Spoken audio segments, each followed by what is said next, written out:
The following is a recording of a real poker coaching session. To find out more about available coaching packages and courses, head to pokerfluency.com today. Thanks for watching, and I hope you enjoy the video. So I thought that the best place to start for today is just to go through some of the topics that we had identified from the assessment that we wanted to work on.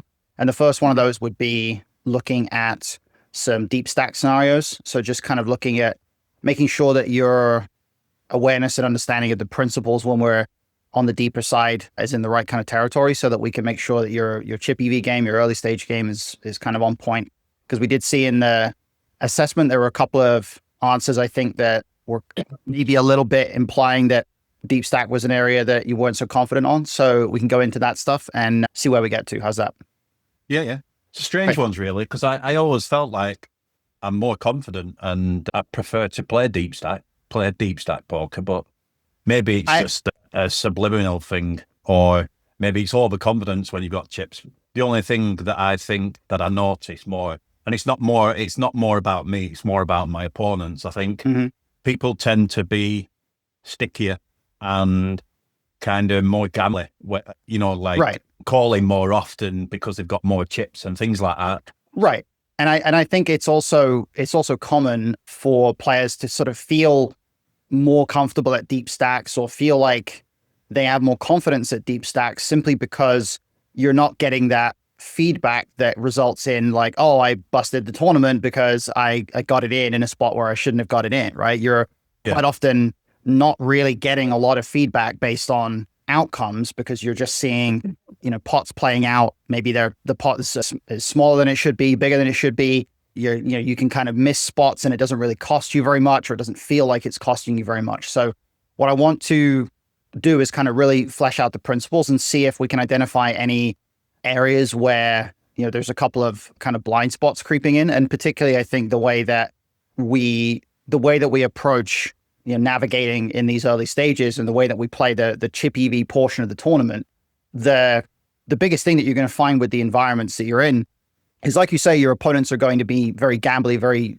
splashy, kind of putting chips in and everything. But what they're not going to be doing is kind of fighting hard for the bigger pots, right? Actually playing bigger pots at a higher frequency, playing 3-bet pots, 4-bet pots, finding bluffs in those situations, giving themselves opportunities to actually chip up effectively early on. And I think that one of the biggest sort of directional leaks that people have at deep stacks is they're perfectly willing to play a higher frequency of small pots, but as soon as the pot gets bigger, they don't want to bust early. So they're just like, every time it's a 3-bet pot, they just have no bluffs anymore. Or every time it's a 4-bet pot, like, they just always have good hands, right? And that's what we want to avoid, because obviously that's, playing that kind of value heavy approach is just not going to give us any opportunities to take down pots without showdown and accumulate a stack without just running really hot, right? So to start with, what I want to do is just kind of do some range comparisons with Octopi, just because it's a really useful thing to start with, to establish any kind of, the basics of any kind of situation. So are you seeing my screen share? Is that coming through? Yeah, that's fine. Okay, cool. So I think, I just wanted to make a quick comment as well on the deep stack scenarios, is that I think maybe my confidence comes from, like you've kind of touched on it, is that players tend to want to play lots of small pots and try and make a hand, but they never put you in a tough spot. The players don't know how to put you in those tough spots. And I think that's what I get confidence from, if that makes sense. Yeah, it does make sense, but it's also a question of, we have to put them in tough spots, right? It's not just a question of like, no. Right. Of course. I get that. Yeah. I feel like I can do that, but obviously sometimes I think you can be overconfident, can't you, in certain spots? Yeah, it's certainly possible. And I think also we won't focus purely on pre-flop today. We'll look at some post-flop stuff as well. And I think what we saw from the assessment as well is you mentioned kind of defaulting to using a lot of small bets on flops and not really, sort of being outside of that quite so much. And what you'll find is that only using small bets at deep stacks just tends to result in you never stack anybody, right? You never double up, you never double through anybody, you don't play big pots. And that is what contributes to playing into their hands a little bit, right? Because they're looking to play small pots, and when we make small bets and when we, don't grow the pot and don't go for thin value and all these things, it kind of just makes life a lot easier for them, right? So the starting point here is going to be understanding in a pre-flop sense that first and foremost, when we're beyond a certain depth, when we're beyond about 60 bigs, it's the positional formation that matters a lot more than the exact stack size. And what we can kind of do to illustrate that is if you look at these scenarios here, we've got under the gun 8, low jack and cutoff opening ranges, and we've got 60, 80, and 100 big blinds. And if you look at the frequencies that these ranges are opening here, there's almost no change from one stack to another, from 60 up to 100. And this is going to continue being the case as we go up to 150, 200, whatever it is. It's not going to change substantially, right? You've got under the gun 8, we're raising 17%, 16%, 16%. We've got low jack, we're raising 22%, 22%, 22%. So exactly the same. And then cutoff 36%, 36%, 36%, right? So not a huge change according to the actual stack size. So what's very important at these deep stack sizes is to understand the positional setup, the formation that we're in, and how that formation looks, what hand selection we're going to employ in that formation, and how that's going to affect what we do and how we play post flop. So the first thing I'm going to do is switch to looking at responses against opens. So I'm just going to hide the RFI for now. And hero is going to be on the button in this spot. So we're just going to look at the button as an example here of how these responses change or how they don't change. And as you can see, again, not really a substantial difference, right? Even though we've got a smaller 3-bet at 60 big blinds, we've got 77% fold, 77, 76. We've got 17 and 6, call and 3-bet, 18 and 6, 18 and 6. And then we've got 16 and 8, 18 and 8, 18 and 8. So slight changes there. 16 and 12, 18 and 12, and 19 and 11. So again, slight changes, but there's a much bigger change between, say, the button versus cutoff scenario and the button versus under the gun scenario than there is between, say, 60 and 100 big blinds, right? So the formation that we're in, the position of the opener, those factors are going to make a much greater impact on our overall strategy than the exact stack sizes. So we can kind of lump a lot of these deep stacked strategies into the same bucket, so to speak, in that we play button versus under the gun very similarly at 100 or even at 200 big blinds compared to at 60. And obviously once we get shallower, it's going to change a little bit, but at depth here, it's the formation that matters the most. And I think the next thing that is going to be important is to look at what we're actually doing in terms of a response against a 3-bet, because this was one of the areas in the assessment where you sort of mentioned, I think the answer you gave kind of it hinted at, not wanting to stack off, being a bit more cautious because we're deep and things like that. And we want to be very clear about where that comes from, right? Or where, or what kind of definition we're applying to that, because there are a lot of different ways to be cautious, and not that many of them involve, playing passively, because playing passively just means that we're forced to rely on realizing equity across multiple streets. And particularly when we're out of position, or exclusively when we're out of position, realizing equity across multiple streets gets harder and harder as stacks get deeper. So you can kind of see here with the responses against 3-bets, we've got, again, a pretty consistent overall approach. We're calling about half of our range from under the gun. We're calling about, give or take a little bit less than half the range from low jack against button.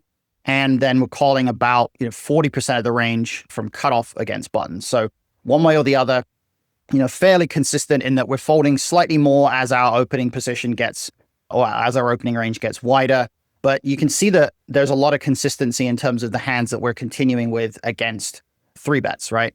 But what's notable here is how many hands there are that are actually mixing between call and 4-bet, right, from out of position. And I think these are the ones that players miss at a really significant rate, because they just take the call option every time, right? It's just comfortable to take the call option. We know we can call. It's a profitable call, and we don't really have to think too much about 4-betting.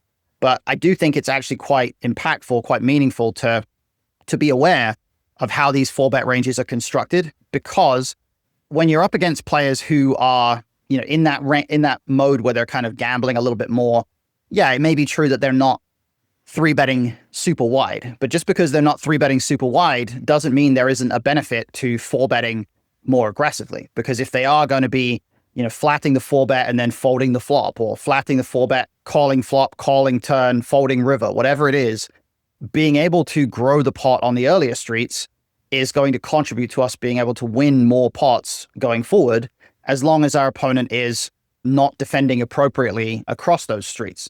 So we just have to figure out where the folding is happening. At what point are they narrowing their range substantially? And I think if we look at the construction here with the four bets, there's a couple of things that kind of jump out as far as, some degree of consistency across these formations here.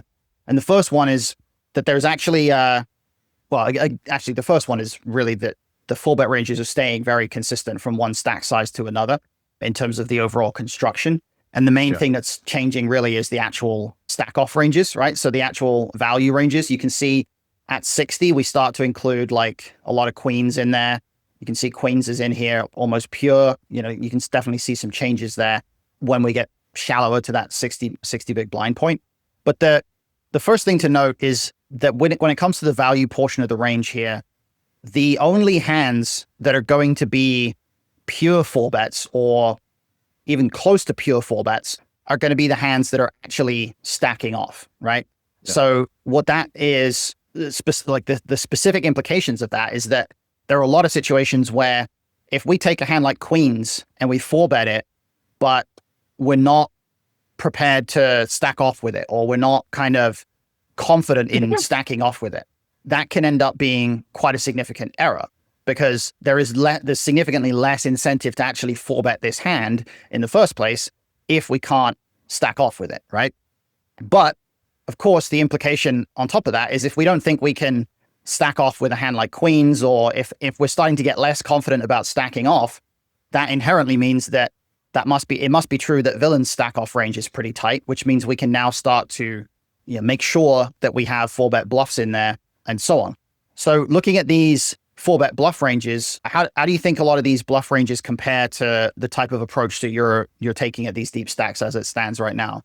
Just to highlight them. Kind of. Yeah, because I'm probably not doing like some of the suited aces and the suited king broadways. Okay. I'm probably not doing them as often. Mm-hmm. And it'll depend on the player I'm playing against, though. If I think they've got a wide three bet range, then I'm more likely to four bet more often. Of course, yeah, but pretty tight. But sure, but let's just. I do use those types of hands. I tend just to fold the offsuit combos more than anything. For sure, yeah. What I want an aggressive free better. What I want to be clear about though is that we have to have some kind of a default approach, because we just don't really often have information about this player's an aggressive three better, right? That's kind of the whole thing. That saying that a range is player dependent a lot of the time is it's almost a form of a cop out, really, as far as our strategy. In that, if it's player dependent, there's going to be a period where we're playing against a player and we haven't yet accumulated enough information to know what their tendencies are, right? And what most people's default is during that period, until they accumulate some sort of read on the player's tendencies, their default is to basically be value heavy, right? They're just not going to four bet bluff a player until they have some kind of evidence that this player is more aggressive. But that's exactly the problem that we're trying to correct here, right? Yeah. Which is that the default. Yeah, go ahead. Yeah, I was just going to say, because that's something I definitely agree with you, because I think you get caught up in thinking that they're going to be population. Right. They're going to be a player who fits into the general population, who doesn't three bet wide enough. So I think when you play an unknown, you probably do take the more cautious route until you've got that validation of what type of player they are. Right. And I think that's, I think there's a certain amount of validity to that for sure. But I do think that there's always multiple parts to the puzzle, in that even if a player is three betting a bit more value heavy, like I say, that doesn't necessarily mean that we can't four bet bluff them, because it may simply be that they are, they're three betting too linearly. They're three betting hands like jacks and tens in spots where they're not supposed to pure three bet them. And then, we four bet, they call, they fold the flop or whatever it is, right? There's going to be plenty of things that can happen that are based on a kind of a multi-street understanding of how they're going to be playing and not just a single street understanding. So this is kind of why these four bets become quite important at depth. And it just comes down to, you can never really truly predict the tendencies that your opponents are going to have in exact situations without a specific amount of data on that player. And the online player pool obviously is going to be quite variable depending on exactly what stakes you're playing and so on. But I think what we can be very confident about is our opponents are going to be making some kind of mistakes at some point in the tree, according to the different kind of nature of the situation that we're in.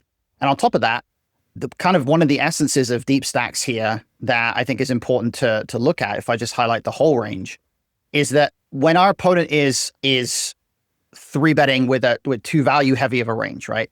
The exploit for that isn't necessarily to stop four bet bluffing. The exploit for that is to stop calling. And that's the thing that most people miss, right? When most people are facing three bets, and this is kind of what came up in your assessment, which is why I wanted to talk about this, which is you said, deeper stacks, kind of be more cautious and so on, right? But the problem is that it's not that four bet bluffing suddenly becomes bad if our opponent is three betting value heavy, because there are still hands that we can get them to fold. There's still multiple streets left to play. It's that our ability to realize enough equity through calling is greatly reduced, right? So we start to get to a point where some hands that would be, pretty squarely in the calling range actually now become quite bad calls. For example, against a player that's three betting too linearly, for example, they're three betting too much pocket jacks, pocket tens, stuff like that. Flatting stuff like jack 10 suited becomes quite a problem, because even at equilibrium here, it's only making about a third of a big blind. And it's very, very easy for that to suddenly become losing if we are out of position, deep stacked against a player who is not three betting very much, right? Yeah. So I think the general gist of what I wanted to highlight here is that when we're at depth, particularly when we're out of position, the adaptations that we make against player pool tendencies, against the pool as a whole, they don't generally have to be restricted to, I'm just going to play value heavy, right? Because playing value heavy with your aggressive ranges just leads to, like I say, not being able to create big pots and so on. In fact, what tends to be the more sort of productive exploit here is to just be more willing to fold on the earlier streets, because your range simply doesn't have the equity that it normally would. Your hands can't realize enough equity. And when you're up against, a very, very tight range and you're playing, let's say a three bet pot, decently low SPR, your opportunity to be able to get players to somehow, take like aces or kings and like fold them post flop in those situations, it's very, very different to when they flat a four bet with jacks, and now we're trying to get them to fold it post flop in that kind of circumstance, right? So essentially, it just comes down to, if you do believe your opponents are on the tighter side with their three bets, the response is to reduce your willingness to play passively, reduce your willingness to speculate, reduce your willingness to try to navigate kind of without stacking off, and instead focus more on, maybe I'm going to be a bit more selective with four bet bluffs. Maybe I'm going to pick certain specific combos that have, the right kinds of properties, but I'm still going to make sure that I have aggression in my four bet range, because being able to take down a four bet pot post flop is just so valuable, right? So that's kind of one part of this. The other part of this is specifically going to be referring to big blind defense, because I think players do tend to have some pretty awkward ideas about how big blind defense works as we get deeper, right? And in particular, the area of big blind defense that is quite important to recognize here is that when we're out of position, we do start to obviously be affected by the depth of stacks quite significantly. We start to see that defending range is going to contract as stacks get deeper. But again, here, we do reach a point where the contraction isn't huge. It doesn't start to, after a certain point, after you get beyond like 60, 80, 100, as you can see here, there's not huge changes in our actual folding frequency, particularly because the raise size is staying the same. And we are going to be able to still defend, relatively wide here. But I think the particular part of this that players, I think, end up missing is just the big blind 3-bet bluffs, right? I think the big blind is like by far the most under-bluffed 3-bet node in tournaments in general. Like people just do not 3-bet the big blind anywhere near enough.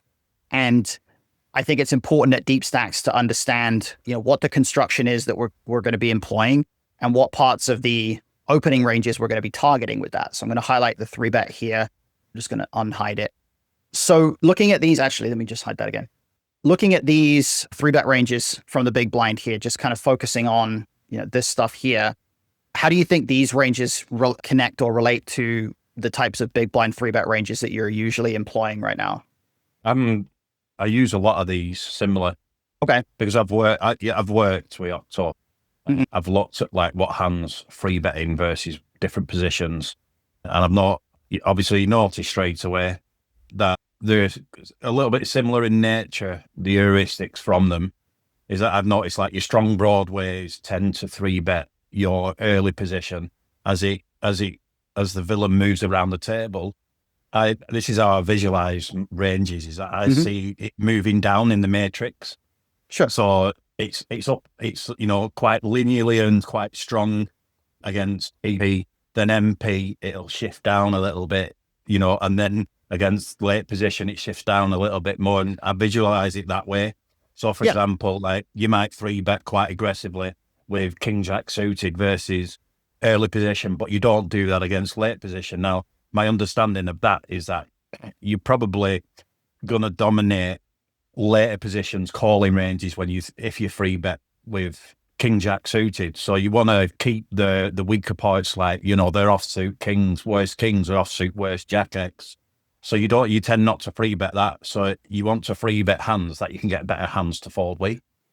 Yeah, that's definitely one part of it. I think the other part of it that's important to highlight here is targeting the raise fold range, right? So to look at this in this way, the key thing here with our 3-bets is we want to look at just the portion of range that villain is folding in every situation. And you can see that quite consistently with under the gun, the combos that they're folding are mostly coming from this, offsuit Broadway region, right? It's coming from that region, right? Same goes for down here, against different positions. And then as we go around, as the opener goes around the table, what's going to happen is our 3-bet range is now going to start targeting a slightly different portion of their hands. And that's why the bluffs that we're going to use are going to shift. So here you can see we're targeting, once again, ace, jack off, king, queen off, ace, queen off. Here we're targeting the same sort of region, but also some of the suited 9X as well, right?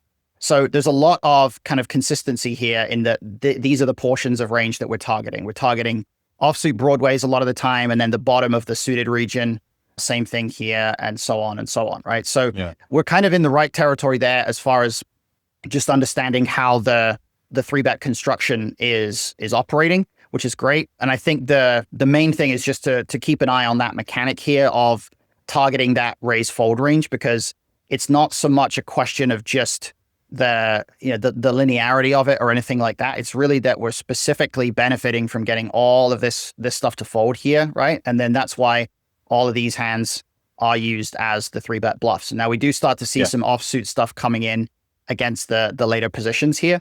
But rather than looking at it purely in a sense of heuristics, I think it's obviously really, it's useful to understand that there's a specific portion of the opposing range that we're targeting here. And that's kind of why, we're taking this route. So I think overall, your pre-flop approach seems to be mostly in the right territory. Just want to make sure that we avoid, any kind of adaptation that we're making against the player that we think is a bit value heavy. It needs to be that our aggression is going to continue until we really have some kind of evidence to suggest that, let's say, that once they 3-bet, they're just like never going to fold post-flop at all, And then it's the passiveness, it's the hands towards the passive end of the spectrum that are going to realize less equity. And so they are the ones that generally tend to drop out. And that passiveness of, I don't want to get it in, or I don't want to, play a big pot. That's much more relevant when, we're thinking about playing passively compared to when villain is playing passively and we're the aggressor, obviously. So the next thing I want to go into is to look at some aggregate reports for deep stacks. So I want to take a look at, I'm not sure we have the 100 big blind ag report. Let's see. Now we don't have 100. We do have some 80 big blind, I think. So what I want to do is compare that to, yeah, okay. So aggregate reports, and compare 80 with, let's say 40 or so, because understanding how well, actually, no, let's just look at 80 and say 60, because 60 is going to be pretty deep as well. But generally what I want to be able to pick out here is the situations that are going to be most relevant for using a lot of big bets and being able to grow pots more significantly as the pre-flop opener. So we're going to stick, in fact, I'm actually going to keep this 80 big blind report here. I'm just going to go with under the gun, hijack, or under the gun versus big blind, hijack versus big blind. And then we're going to go button big blind. And then we're going to look at one out of position report. So I think the usage of big sizings is kind of what we're tracking here. Now, while I'm loading this up, tell me a little bit about, like, if you're looking for situations where you're going to be using a big size on the flop, for example, what type of spots do you think you're going to commonly find yourself using big sizes in? Usually when you know you don't have a pure, like a range cbet, for example. Okay. That's the simplest form I can put it in. Okay. Yeah. And I think that's kind of one of the common misconceptions that exist for a lot of players, which is that they tie frequency and size together, which is not really the way that we want to go, because there are certainly, sorry, go ahead. Not a range advantage, isn't it? It is partially, yeah. But there's a couple things that are, connected within that really relate to the top and the bottom of villain's range specifically. But I think what I want to kind of highlight really is that there are plenty of spots where we can range bet and it can be for a larger size. And there's plenty of spots where we can't range bet, but we still have to use a smaller size if we do bet. And really what I want to hone in on is the selection of situations where you would be betting larger. So let's actually start with this outer position spot here, because I've got this one up right now. We've got low jack against button, 80 big blinds.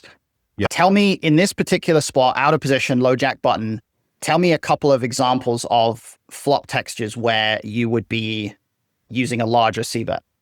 Do you know, it's quite difficult really to think of a scenario, because I'm very much like, in the game, I'm thinking, right, well, I want to bet bigger here because my hand's vulnerable, for example. It needs some protection from overcards, and I don't want to encourage a float from out of position. So it might be like pocket eights on a 7-high board. Okay, so immediately there, I think what's really interesting is you jumped straight to thinking about specific hands that want to bet large, right? You jumped right into hands, and what the question was about a board texture where you would use a large size, range wise, right? I didn't ask about specific hands. So no, but I was thinking about that to incorporate the board texture. So like the 7-high board texture. So it's 7-high and it's obviously low and somewhat connected. So I'm going to bet big with my vulnerable pairs and maybe like my ace-7 suited. Right. But what I'm saying is that the fact that you jumped straight to that is indicating that the logic process is actually a little bit backwards, right? In that I was just going to say it's a bit reversed. Yeah. So you're kind of using the properties of specific hands to try to figure out what type of situation that board texture might be. But in fact, what we want is we want to make sure that we start the analysis at the range level, right? And what you'll see in this spot is that the larger size is used in some spots where it might not be super intuitive to use a larger size. Yeah. So if I filter for B66, we've got a couple of different categories of board textures here, right? The first one that I think is not intuitive for most people and that people just tend to completely miss is a lot of these paired boards, right? There's quite a lot of paired boards in out of position cbet nodes where we actually use larger sizes. Now, do you feel like you could make a guess of why that is? Yeah. What is it? This is one area that I looked at and I was surprised at, actually. Yeah. And it's just because of the amount, like, for example, buttons shouldn't really have any deuce X in this scenario. So it's usually related to obviously how often they hit the flop. And obviously on this type of flop, they don't have any, obviously, deuce X, 3X in those examples at the top. Yeah. I'm not saying they don't always, but if they do, it's a very small amount of the overall range. So we retain obviously both range and nut advantage on this flop. Okay. Because So we still have all our strong hands and okay. So I think there's a couple of elements there that are very accurate. There's one specific element that is not particularly accurate. And that's the idea of us retaining both range advantage or overall equity advantage here and nut advantage. Because in fact, part of why these boards are big bet or check, and there's no small bet here, is going to be connected to the fact that we actually don't have a substantial range advantage, right? So what I mean by that, if I highlight this six deuce deuce, if we look at the actual equity graph in a second here, once it's loaded up, what you'll probably see, and this is, I think for me, this is the most straightforward way of analyzing actual range advantages, which is to look at the bottom of both players' ranges. Range advantage isn't really about range advantage overall, because it's entirely possible to have, a neutral situation where one player has nut advantage and so on. It's more about the bottom of the ranges, and that's what's going to dictate the usage of small bet sizes. So if you look, we do have a slight advantage throughout the range here, but it's not substantial anywhere, right? We're not substantially ahead overall. Equity-wise, we're 54 to 46 here. And obviously it is a pretty good situation because of that. It's 66 or 69% bet here. But the reason why we don't have much ability to use a small size here is because villain just doesn't really have any significant portion of their range that's actually going to be in a tough spot against a small size. So we always want to keep the visibility on the fact that the reason why any given bet size is used is because it puts the opponent in a tough spot, right? It gives them indifferent decisions, or it puts them in a spot of indifference at a high frequency. And a board texture like this queen 8-5, this is going to be probably a pretty good example of a situation where ranges are going to run really close together as well, right?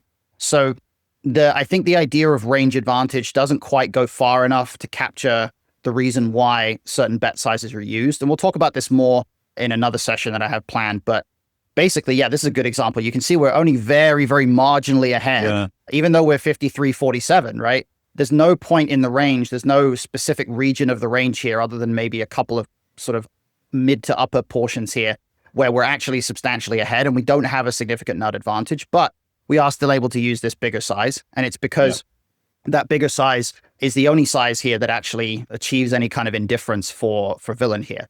So I think that's the, what I was kind of looking for when we talked about, name a few types of flops that you would use a bigger size on. Ideally, what we would move towards, or what you want to get towards, is if you're looking at a formation like this, you can immediately just off the top of your head understand, okay, these are the types of board textures that I know I'm going to bet big on, because these are the types of boards that are just going to be conducive for that size based on the range layouts and where everything is going to be lining up and which player is going to have the advantage and so on. We don't really want to have to go through the process of looking at a specific hand, like trying to find an example of a specific hand that might want to bet larger, because obviously that's going to kind of lead us through the process from the wrong side. We're going to be leading it through the value heavy side, right? So that's the first thing. And out of position, you can see that there's a couple of board textures here that, maybe a bit more logical. We've got some like 9-3 deuce here. These low card boards, like you mentioned, those are going to be reasonable ones to use some larger sizes on. But we've also got some stuff that's a little counterintuitive, right? I think this like king 9 deuce, this type of board being one where there is a certain amount of large betting, I think most people are going to miss the large bets here. I think it's one thing that I did pick up when I was doing some training on here is like the king high disconnected board textures tend to be a lot of big betting from out of position. Yeah. And it's a big part of it is because of this area here. If I highlight it, it's this area here where we have the advantage, right? That's kind of the area of advantage that's creating the ability for us to use the B66. And then this is kind of creating the ability for us to use the B25. So there's a lot of connections here that we can draw and we can focus on. But I think generally speaking, we want to keep in mind here the idea that at this kind of depth, even going bigger than B66 in a lot of cases is going to be useful, simply because your opponents are not going to put a lot of money in the pot for you here, right? They're not going to be doing as much betting as they're supposed to when you check to them. So the top of your range is going to have, an added kind of incentive to ensure that we grow the pot. And it is quite important to not necessarily miss or too many of these bigger bet spots. Now, go ahead. I was just going to ask, is there kind of a simpler way of thinking about this from a logical point of view? Because I've never, ever thought up until you mentioned it in the assessment coaching session that we had about thinking about the comparison of bottom of range. Yeah. Never thought about that ever. And when you get prompted to think about something, it can open up a lot of ideas in your brain. Thinking like, why a solver might do something in a certain way. Or so what I was going to ask is it any way related to like how symmetrical your ranges are, or there's asymmetry lead to this different sizing? So for example, when you just pointed out there, when there's a big difference in the bottom of range, when our bottom of range clearly out is a lot better than their bottom of range, then we can just go for a small bet because we actually want to keep the bottom of their range, not keep it in, but get value from those hands. Is that kind of the way to think about it? You're heading somewhat in the right direction, but this is what I had planned for our next session after this to really go into this in more detail. Jump in the gun. Sure, but I think you're heading along the right lines, but it's a longer explanation and it's a longer topic that we can save for next time, because you're definitely thinking the right way. But for now, I want to kind of just focus on these deeper stacks, like the bigger sizes that get used, right? So the other spots that we've got under the gun big blind, we've got hijack big blind, and button big blind. Now, what I want to do is kind of keep the same theme here, but try to avoid thinking about it in terms of any kind of specific hand. What would be a scenario where, you go button versus big blind, you open button, big blind calls. Tell me some big bet boards for you in that circumstance. Like hopefully you can just rattle off a few examples. Ace King X. Okay. And how big are we talking about for Ace King X? I don't think it's overbet territory, but I think it's a big bet. Okay. Like 2/3 plus. Okay. Are there any boards that would be overbet territory for you? Yeah, I think there would be. Maybe like 10 hijack high boards. Okay. What type of 10 hijack high boards? Some that offer some open-ended straight draws, I think. But it's not too connected. Okay. It's kind of semi-connected. Okay. It's like a 10-8, like a 10-8 deuce. Okay. Yeah. So you're partially on the right track, but I think and again, this is something we'll do a bit more of next time. But what I want to highlight is that there's probably a lot more big bet boards than you might expect here. So if we look at this sort of territory, if we highlight the B125, there's no monotone boards where we're going to use B125, but there's a surprising amount of boards here where we're using a really big bet. We're using an overbet here. And this is only at 80 big blinds. Ace King 5 is in there. There is an overbet on Ace King 5 here. And you're kind of right that Ace King X is not necessarily in the button big blind formation. It's not always going to be a super big bet board. No. But in fact, if you look at the textures that are most commonly going to be existing for these overbets, it's a lot of like 9 high, 8 high disconnected, right? It's the stuff where we possess all the overpairs, big blind doesn't, and we're just shoveling in a lot of money on these textures. So I think the usage of the overbet at some frequency here is, certainly an important thing to make sure that we don't kind of forget about, because it is a pretty reasonable part of the strategy on some textures. And then if we look at the other sort of larger sizes that are not the overbet, you can kind of see that the triple Broadway there making sense for a B75 is very logical. But there's also a lot of other boards that are these kinds of, B75 type boards that players might not always associate with these types of sizes, right? We've got like a King Queen 9 there. Yeah, the flop straight ones. Yeah, exactly. We've also got a certain amount of the bigger bet coming in on like the trips boards, like Ace 444, King Jack 9. We've also got, even like Jack 6 Deuce has a bit of it. Ace 8-5 has a bit of it. So there's some bigger betting here happening on some of these textures at a higher rate than you might expect here. And this is going to also be true once we look at the earlier positions as well. Even in the button versus big blind formation, obviously we're not going to have we're going to have a very wide range, and so are they. So we're not going to have as big of a nut advantage in a lot of cases. But generally speaking, you can see here that this B75, even though it's only 13% of the overall strategy or 15% on two-tone, it's clear that there are certain types of board textures where it's very important that we use this size and understand how to construct it. Because there are a lot of situations where if you flip it around here, we look at situations where the small bet is not used, right? There are a pretty decent chunk, even in this restricted aggregate report here, where we only have like 380 flops that we're looking at between these two categories. Let's hide monotone for now. There's a lot of boards where there's no small bet whatsoever, right? And it just comes down to the small bet doesn't have much functionality as far as putting villain in a lot of tough spots. It just kind of gives them too many easy continues. And so, even on button here, we've got plenty of these textures where we're just going to avoid the small bet altogether. And there's obviously a certain amount of work to be done as far as just kind of remembering what these boards are. But once we go through all this stuff in the second session, you won't have to remember them because we'll have much more straightforward heuristics about how to kind of employ certain approaches. So the starting point here is just to recognize that even though the small bet is obviously the most prevalent, even with this restricted tree of three sizes, 25, 75, and 125, this is there's a pretty substantial part of the strategy. 20% total is either the big bet or the overbet. And here, again, it's going on 20%. So there's a lot of these textures where we do have to understand how these larger sizes are functioning. And then as we get into the earlier position situations, we're going to see more of that creeping in, right? So this is hijack versus big blind. And we have, once again, we only have a restricted aggregate report, but that's fine. And now the overbet is actually more common than the B75. It's 16% frequency now, right? So if we look at the overbet boards here, again, it's a lot of these. There is some 10 high disconnected stuff in there. Yeah, but a lot of 9 high as well, some 7 high. The ace king 5 starts to come in a bit more there.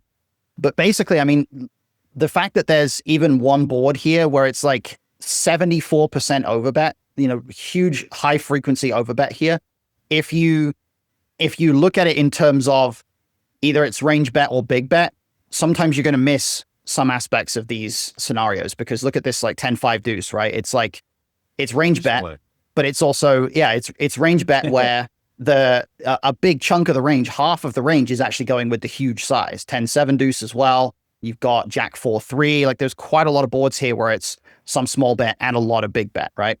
Yeah. And the same goes for some of these two-tone boards as well. Obviously there's some different dynamics there, but the big sizes here, if you look at rainbow and two-tone together, it's about 31% here, and then it's about 30% here. So, 30% of your overall flop decisions here are going to be big bet in this situation, right? That's like a lot of the time. And then if you talk about of the percentage that you're actually c-betting, it's, it's more than that. It's going to be close to half of the time when you, or maybe not close to half, but about 40% of the time when you actually do c-bet, it's going to be for a big size, right? So the approach that a lot of players take where the vast majority of their c-bets are for the small size, definitely at deep stacks, it becomes important that kind of shifts around a bit, right?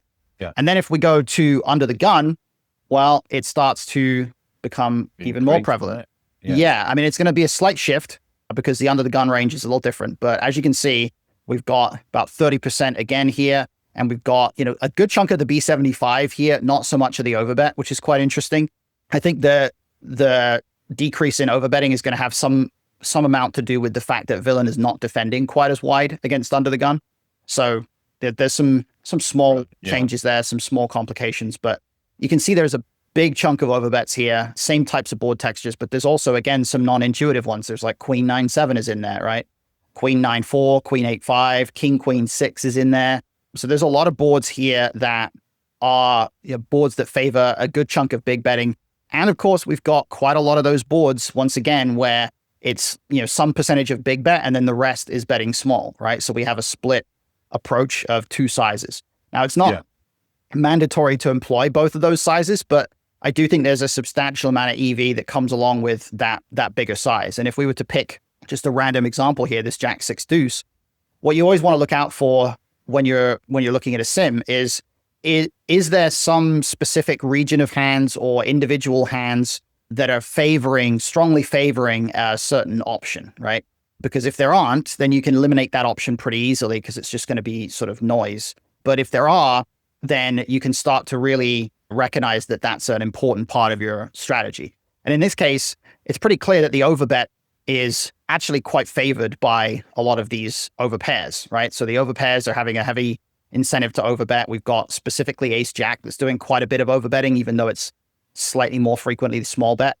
So maybe what we could do here is we wouldn't eliminate the split altogether, but we would split between, say, B25 and like B100 instead of B125. And then, you would have two fairly distinct ranges there, right? So we would certainly have an incentive to include this size here, because I think we would start to see some EV loss if we didn't. Now, as far as the overall dynamic of this under the gun versus big blind situation goes, obviously the board textures where the big bet is coming in are going to be fairly similar. There's going to be, a lot of consistency. And you can see that there's a lot of like the triple Broadway, double Broadway type stuff is pretty much range bet for a larger size. And a lot of these boards here as well are going to be kind of the same thing. But yeah, again, once again, we're in this situation where overall here, we're looking at, about a third of the overall strategy here is big betting on flops. And obviously that makes it a pretty significant thing to kind of be aware of in terms of the impact that it has. Now, the final thing is to look at, what we're doing when it comes to, turn strategies and how we're constructing our approaches once we're, trying to build big pots on later streets. So what I'm going to do is I'm going to pull up an example where we do go to the turn with a fairly high SPR. So I'm going to pull up an example where let's say we overbet, we bet small on turn, and then we're going to go, okay, so let's pick this ace nine deuce.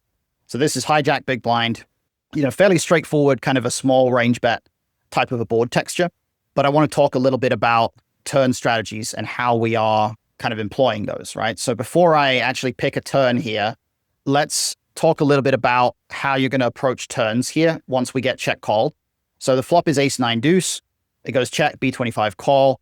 Tell me first of all, like what kind of turn cards you think you would bet really big on here, and are there any that maybe you would bet smaller? What does your overall turn strategy you think look like here? So once I've been called by a small bet, any overcard to the 9, I'm probably going to go for a big bet on. Okay. And that's obviously to put pressure on a 9x depending on what my hand is, but range versus range. I think I probably would go for a big bet for any card over a 9. Okay. What else? Like what are you doing on the other cards? What are you doing on like a 7 or something, Like what's your strategy there? Or just any lower card, right? That's I think the majority of the time I'm just going to be big betting. Okay. Predominantly big betting. I mean, I will have some kind of smaller sizes, and that might be, and even some check backs. Like if I've got aces, for example, I'll probably check back. I mean, you're definitely not going to bet your entire range on any turn, right? Clearly, right? Yeah, so exactly. So we don't have to specify that one. Yeah, I'm going to go big with when it's any card over the 9, especially if it improves my equity as well, even if I haven't got an ace. So if it brings in, something that's good for my range, I'm just going to bet big. Okay. And then I think obviously the only cards that I'm not going to bet big on if it checks to me is if the deuce or the 9 is. Okay. So I think that there's a lot of that is heading in the right direction, but there's also a couple things that I think we want to sort of tweak as well. Yeah. I think that when it comes to turns and rivers, we always have to be very careful with what we mean by a turn card being good for our range, right? Because quite a lot of the time players will mix up what their strategy is actually going to look like based on kind of a mistaken idea about what that means. So there are two different ways a turn card can be good for our range. A turn card can be good for our range in the sense that it doesn't improve anything in villain's range, or it's a brick that allows us to retain a strong nut advantage. Or it can be good for our range in the sense that it improves a lot of our unpaired hands to potentially having a pair now, right? And those are not always going to produce the same strategies. So if I just pull up a turn card here and I look at the runouts reader, I'll show you what I mean. So we've got show runouts. Oops, that's not the right node. Villain's going to have some donks on it. Sometimes it might be like, let's say if you've got like king jack, for example, and you turn a king or a jack, you might still want to bet sometimes to get value from a 9, but you don't want to go for a big bet because slow down for a sec, right? So what I'm kind of getting at here is that you're right. I mentioned a lot of what you said just then is right as far as the range construction that we're going to have and the fact that we're mostly going to be betting big. You can see here, virtually almost all the bets that we have on the turn are going to be big bets, right? But the distinction here, as far as the ones where we go for this really big sort of geometric bet versus the ones where we go for a big bet that maybe isn't quite as big, or in this case, it's, B115 is the other option that we have here, right? That's actually quite significant because it's important to note, when we're actually going for a geometric approach compared to when we're not, or when we're looking to kind of be stacking off on a lot of rivers compared to when we're not. And the reason why we're actually able to go with these huge bets on a lot of these ace, or on these king or queen cards, it actually is mostly to do with the fact that we have all the ace king and ace queen, and villain has a lot less of it, right? And that is good for our range in that sense. But we're not going to have any kind of turn card here that particularly allows us to bet at a highish frequency. And crucially, right. And what I also wanted to kind of highlight here is that you sort of mentioned like, oh, we might have some, bets in some cases because we want to, get some thin value from a 9 or something. Actually, we don't really, right? There's not really a lot of, like, the B30 here is used like a tiny frequency on specifically a 10 or jack of clubs or diamonds, sort of the point where it's when I was saying a smaller bet, I would never think smaller than half pot or around that size anyway. But even even one way or the other, like the B70 here is not even used very much, right? So you were kind of on the right track as far as pretty much bet big most of the time. But I think the main thing here is just to identify that the strategy that we're going for is a very polar one. And you mentioned like, sometimes we're going to have some checks, and like, clearly we are going to have a lot of checks, right? We're actually on a 9, on a 4, there's certain cards here that we're checking more than 70% of the time on the turn. So what it comes down to is on boards like this, we're going to see quite a lot of situations where we're going to have to go with this polar strategy. But the polar strategy that we're going to go with, if we're going to bet big, if we're going to be going with a geometric strategy, it's 160% here. It's a really big bet, right? Now, the contrast that we want to make just briefly here is I'm going to highlight a board texture that is a B75 board. Let's go with what would be a good one? Let's go with this Jack 8-6. That's a good one. So bigger bet on the flop. We're getting continues from villain from a slightly tighter range, obviously. And then when we see the turn in this kind of a scenario, because of the nature of the board, because it's a board texture that has more draws on it, there's going to be a greater variation in what our strategy is going to look like. Well, not necessarily, right? Don't jump the gun, right? Because what I'm saying is there's a variation here, but it's a variation based on the turn card and what it does to villain's range, right? So on the ace-9 deuce, there was not a lot of variation there in sizing because most of the turn cards were either, creating an even bigger nut advantage for us or kind of maintaining a nut advantage for us, right? There wasn't a lot of change. But here, there's a lot of evolution that happens, right? We've got, let's say if we look at frequency, well, there are some turn cards that we're actually betting 80% of the time. And then there are some turn cards we're only betting about 40% of the time. So big change there. If we look at sizings, well, there's actually quite a few turn cards where it's good to bet less than half pot. So that's another part of this, right? Is that there are quite a few situations where less than half pot can be viable on the turn. Just depends on the flop texture. And then as far as the bigger sizings go, well, the SPR is lower here, so we don't have that B160 size. But you can see there's a lot of these overcards come out, overcard without clubs, sorry. And we're actually able to bet at a higher frequency for this B75 size. And this is exactly what I meant earlier when it comes to if a lot of our bluffs now improve to one pair, those hands are actually able to value bet now, right? So we actually can bet at a higher frequency. And that really polar size isn't as necessary because it's not necessary for us to bet, an overbet size in order to put like an 8 in a tough spot, right? And then when we see the absolute bricks, we've got B125 here. There's some cards here which are clearly just overbet cards, or cards where we're going pretty close to geometric here. And those are just simply because, they don't really change anything about the board. They allow us to retain a strong nut advantage and so on. So there's only a couple of cards that are in that category, but they are there.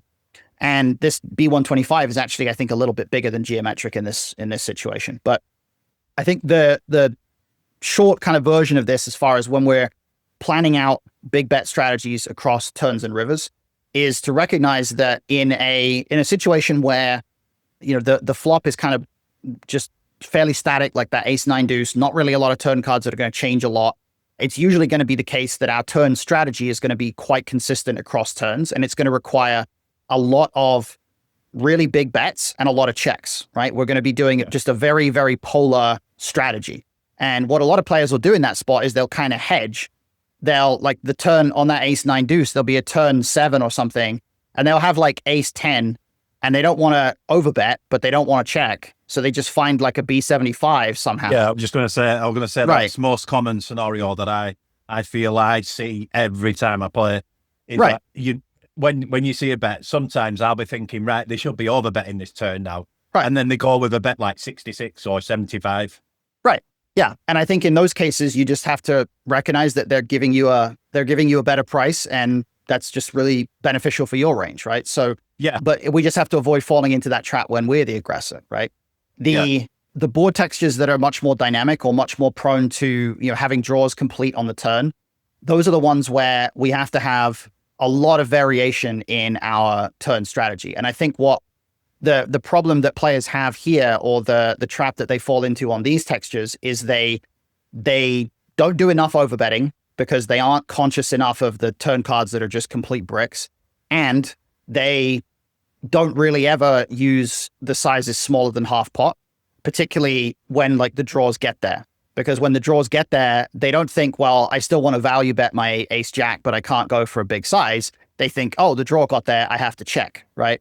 So a lot of the time, creating bigger pots and, navigating in these kinds of ways at deep stacks is actually about being willing to go for thinner value with smaller sizes in some of these situations, and just be okay with the idea that sometimes I get check raised, right? Like you don't want to default to, oh, a draw got there. That means I'm only going to bet the turn when I either have the completed draw, or, I'm just bluffing with like the nut flush draw or something, right? So we want to make sure that we have that variety. Because I think that's quite intuitive when we were looking at the turn and where you'd bet small. It's quite intuitive. Like if you turn the nuts or you've got a flush, it's quite intuitive to bet small in that spot. Because I do those spots. It's myself.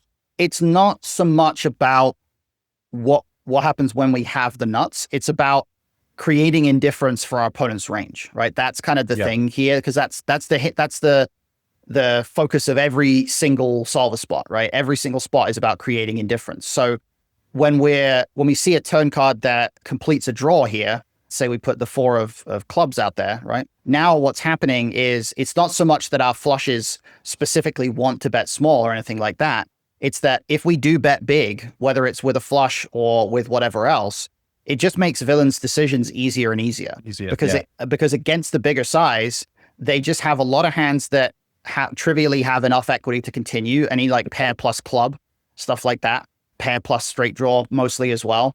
And then they have a lot of hands like just a random 8 with no club that just have a trivial fold, right? So it's really just about keeping the focus on making villain indifferent as often as possible.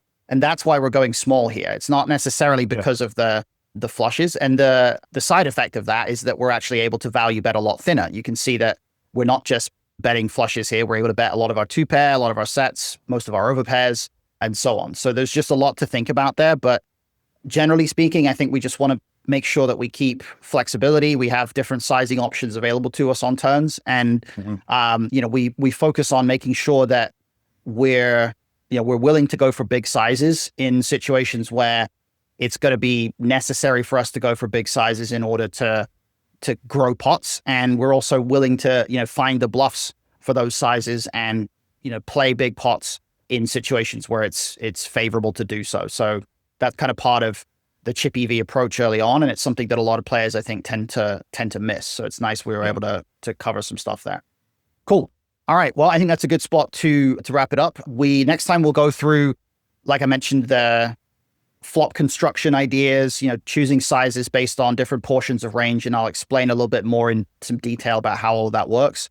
And hopefully that's going to simplify a lot of these choices, but you're already along the right track when it comes to flop sizing. So generally, keep doing what you're doing, and obviously just try to incorporate those bigger bets more often. And I think you'll be seeing some improvements in the early game. All right, brilliant. Cool. Sounds good. All right, man. Well, yeah, we'll talk soon. All right, no worries. All right. See ya. Take care. Thanks for watching. If you enjoyed this video, here are 2 more coaching sessions you might find valuable. And if you'd like to discuss how I can help you take your game to the next level, go to pokerfluency.com/call to book a call today. Good luck, and I'll see you in the next one.